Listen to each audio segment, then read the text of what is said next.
South Africa's African National Congress now has a choice to make. Which of its opposition rivals will it turn to after suffering its worst election result in 3 decades? These are the ANC's main potential coalition partners. The Democratic Alliance is the next biggest party. It secured 21.8% of the vote to the ANC's 40.2%. A deal with the pro-business DA would be favoured by investors, and DA leader John Steenhuisen is open to talks. That is, to prevent more radical parties like the Marxist economic freedom fighters from getting their hands on the levers of power. The purpose of these initial talks will be to gather information of what options are available to the DA as we seek to rescue South Africa from doomsday. However, the DA is also seen as a party of white privilege, which it refutes. Some analysts say the ANC, a party synonymous with black South African liberation from white minority rule, would be unlikely to pick it as a sole coalition partner.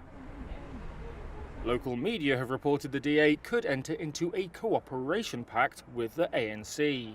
That would see it support key decisions in exchange for top jobs in Parliament.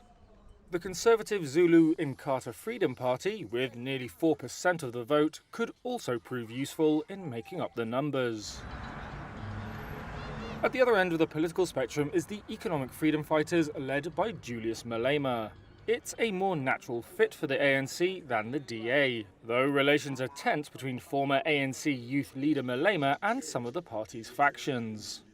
If there's any party that we can work with and work properly, is the ANC.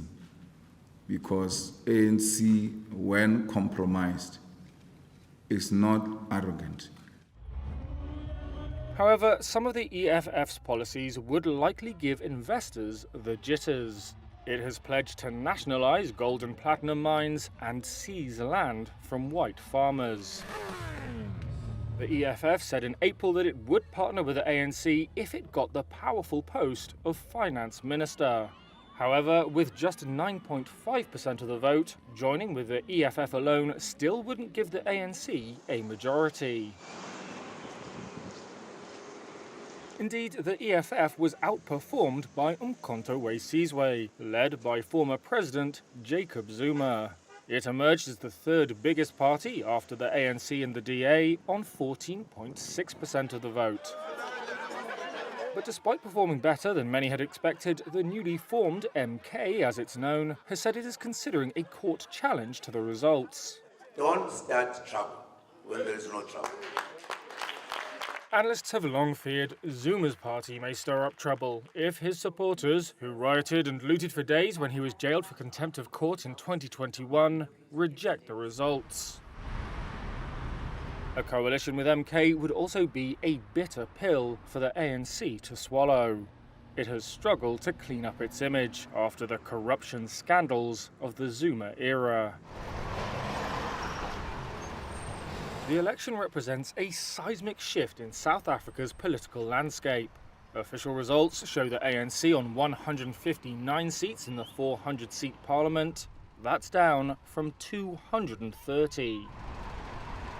The result has been inflicted by South Africans angry at unemployment, inequality and rolling power blackouts. But in Johannesburg, residents like student Kathy Maku are hopeful for a brighter future.